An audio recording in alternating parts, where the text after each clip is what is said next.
আসসালামু আলাইকুম সবাইকে।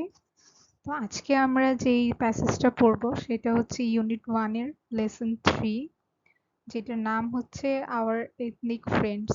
অর্থাৎ এখানে আমরা আমাদের দেশে আমরা যাদেরকে ক্ষুদ্র নৃগোষ্ঠী বলি বা উপজাতি বলি, তো তাদের সম্পর্কে আমরা কিছু পড়বো। তো টেক্সটে যদি আমরা শুরু করি, এখানে বলেছে Bangladesh is home to more than 54 indigenous groups including the Chakma, Marma and Tripura, with most living in the northern and southeastern flatlands, and the rest in the Chittagong hill tracts. তো এখানে যেটা বলেছে সেটা হচ্ছে যে Bangladesh is home to more than 54 indigenous groups. So আমরা আগের যে প্যাসেজটা নকশি কাঁথা ওইখানেও এই ইন্ডিজেনাস ওয়ার্ডটা পড়েছিলাম। ওইখানে এটা মিনিং দিয়েছিল যে দেশীয় পণ্য, ইন্ডিজেনাস ক্রাফট। তো এইখানে এটার মিনিং দিচ্ছে ইন্ডিজেনাস গ্রুপ মানেই হচ্ছে এথনিক গ্রুপ, অর্থাৎ ক্ষুদ্র নৃগোষ্ঠী। বাংলাদেশে ৫৪টারও বেশি ক্ষুদ্র নৃগোষ্ঠী গ্রুপ বা ক্ষুদ্র নৃগোষ্ঠী বাস করে, including the Chakma, Marma and Tripura. Chakma, Marma, Tripura সহ ৫৪টারও বেশি। With most living in the northern and south eastern flatlands. এখানে ফ্ল্যাটল্যান্ডস মানে হচ্ছে সমতল ভূমি, মানে নর্মালি আমরা যেখানে বসবাস করি ওরকম জায়গা। তো বেশিরভাগই কোথায় বসবাস করে? নর্দার্ন এবং সাউথ ইস্টার্ন অঞ্চলের ফ্ল্যাটল্যান্ডসে, মানে সমতল ভূমিতে।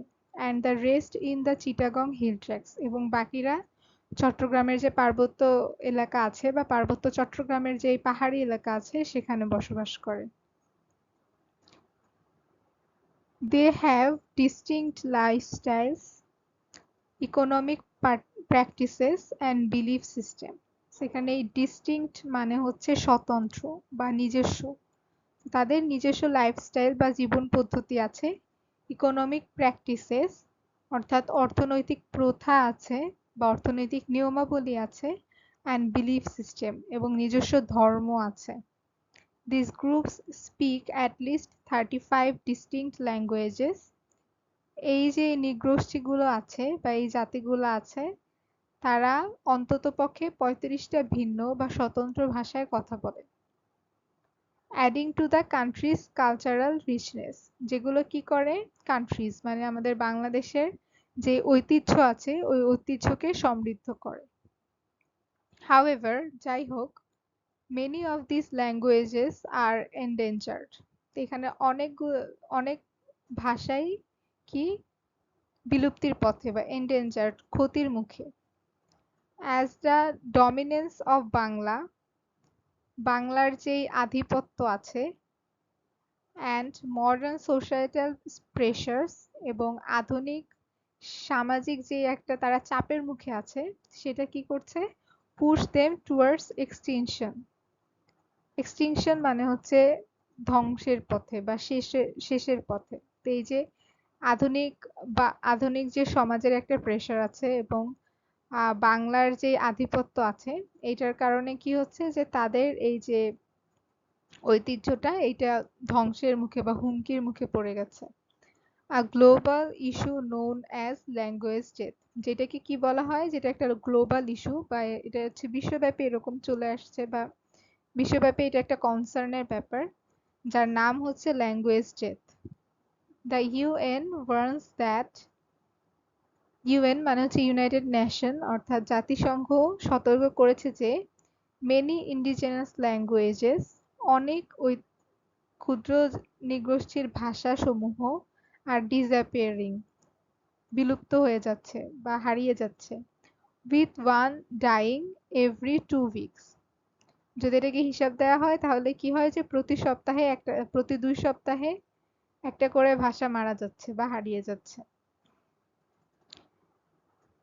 During the British colonial rule, British উপনিবেশ শাসনের সময়ে, তো উপনিবেশ শাসনটা হচ্ছে এরকম যে আমাদের এই ভারত উপমহাদেশে যখন ব্রিটিশরা বা ইংরেজরা শাসন করেছিল, সেখানে জনগণের কোনো ক্ষমতা ছিল না, মানে সরকারের হাতে যখন ক্ষমতা কুক্ষিগত থাকে তখন সেটাকে বলা হয় কলোনিয়াল রুল বা উপনিবেশিক রুল। সো তখন ব্রিটিশরা যখন আমাদের এখানে কলোনিয়াল রুল বা ঔপনিবেশিক শাসন চালাচ্ছিল, indigenous communities played a significant role in resisting oppression. এই অপারেশন আর অপারেশন সেম না। এই অপারেশন মানে হচ্ছে শোষণ, নির্যাতন, অ্যান্ড রেজিস্টিং মানে রেজিস্ট করা, RESIST রেজিস্ট। এই রেজিস্ট মানে হচ্ছে প্রতিবাদ করা। তো কি হয়েছিল যখন ইংরেজরা এখানে উপনিবেশিক শাসন চালিয়েছিল, তখন এই যে ক্ষুদ্র নৃগোষ্ঠীরা আছে তারা একটা গুরুত্বপূর্ণ ভূমিকা পালন করেছিল এই শোষণ নির্যাতনের প্রতিবাদে। Leaders like Sidhu and Kanu lead uprisings. এখানে লিড এটা হচ্ছে পাস্ট ফর্ম, LEAD, লিডের। ওই লিড অর্থ হচ্ছে দলনেতা, যেটাকে বলা হয় যে তারা হচ্ছে যে লিড দিয়েছিল। So leaders like Sidhu and Kanu lead uprisings. তো তারা কি করেছিল যে সিধু এবং কানু ছিল হচ্ছে সাঁওতাল জনগোষ্ঠীর মধ্যে নেতা। তো তারা বিভিন্ন প্রতিবাদ বা সংগ্রামে লিড দিয়েছিল, অর্থাৎ দলনেতা হিসেবে কাজ করেছিল। such as the Santhal rebellion, highlighting their contributions to the anti-colonial struggle. যেমন এটা একটা নাম। তো এখানে বলা হচ্ছে যে এইখানে তাদের কন্ট্রিবিউশন গুলো বা তাদের অবদানগুলোকে তুলে ধরা হয়েছিল to the anti colonial struggle. তারা যেটা নিয়ে স্ট্রাগল করেছিল সেটা হচ্ছে যে উপনিবেশী বিরোধী যে স্ট্রাগল বা সংগ্রাম করেছিল সেটার ব্যাপারে, সেই কন্ট্রিবিউশনের ব্যাপারে এখানে লেখা আছে। Despite this legacy, so legacy মানে হচ্ছে নর্মালি উত্তরাধিকার বোঝায়, বাট এইখানে যদি আমরা মিনিং করি তাহলে বোঝা যাবে যে তাদের যে এই সংগ্রামের যে তাদের পূর্বপুরুষদের যে একটা ইতিহাস আছে এটা থাকা সত্ত্বেও indigenous people in Bangladesh today, বাংলাদেশে এখনো ক্ষুদ্র নৃগোষ্ঠীরা face challenges in preserving their languages and culture. তাদের এই যে একটা ওই ইতিহাস আছে সংগ্রামের, এই ইতিহাস থাকা সত্ত্বেও বাংলাদেশে আজও এই ইন্ডিজিনিয়াস পিপল বা ক্ষুদ্র নৃগোষ্ঠীরা বিভিন্ন ধরনের চ্যালেঞ্জ ফেস করে preserving their languages and culture. The government's efforts to include indigenous languages in preschool education face hurdles like a lack of trained teachers and resources for higher education. So এখানে বলা হয়েছে যে এই যে indigenous language গুলো আছে, অর্থাৎ ক্ষুদ্র নৃগোষ্ঠীদের যে ভাষা আছে সেগুলো যে প্রি স্কুলগুলোতে সরকার বাধ্যতামূলক করবে সেইটা করা সম্ভব হচ্ছে না।